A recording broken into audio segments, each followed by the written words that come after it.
سلامونه نیکې هیلې او احترامات وړاندې کوم تاسو ټولو لیدونکو ته د ضیا ټکنالوژي یوټیوب چینل او دا مو لومړی ویډیو ده.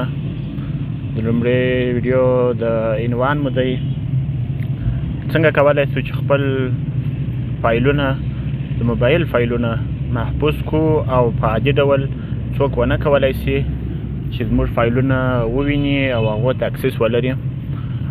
لومړی ساده طریقه باندې کار کوو، رابسئ فایل منیجر ته.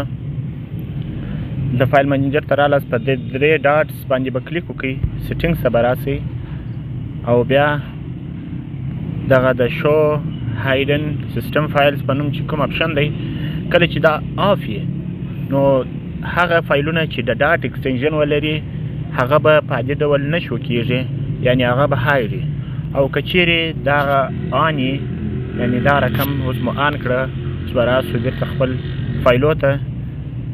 دغه د ډاټ اکسټنشن چې لري دغه فایلونه چې دي ډاټ ای، ډاټ افغان، ډاټ ګلري، څو نور دغه رقم ډاټ شریټ په نامه چې کوم فایلونه دي، په دې کې چې هر رقم ډیټا یي دا به هاید وي په عادي ډول، نسي به کولی چې په عادي ډول شو سي.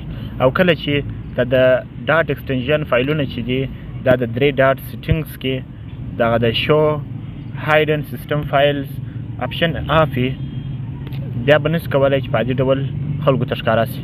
بیرته به راسو، اوس هغه د ډاټ افغان و ډاټ دغه ټوله نه شو کېږي، یو هم نه شو کېږي، یعنې په عادي ډول څوک نسي کولی چې دا وویني. دغه لومړی ډېره ساده طریقه وه.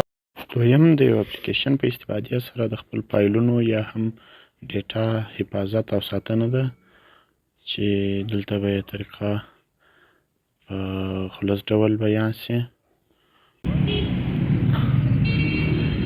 دلته چې څو دا رقم پر رقم اپلیکیشنونه دي چې د دې په استفاده سره بیا موږ کولی شو چې خپل ډیټا خپل فایلونه لا محفوظ کړو، ځکه چې دا بې له پاسورډ څوک نسي کولی چې دې ته اکسس ولري، او یا یوازې به موږ هغه چا چې موږ دا پاسورډ ورکړي بیا به دې ته اکسس ولري.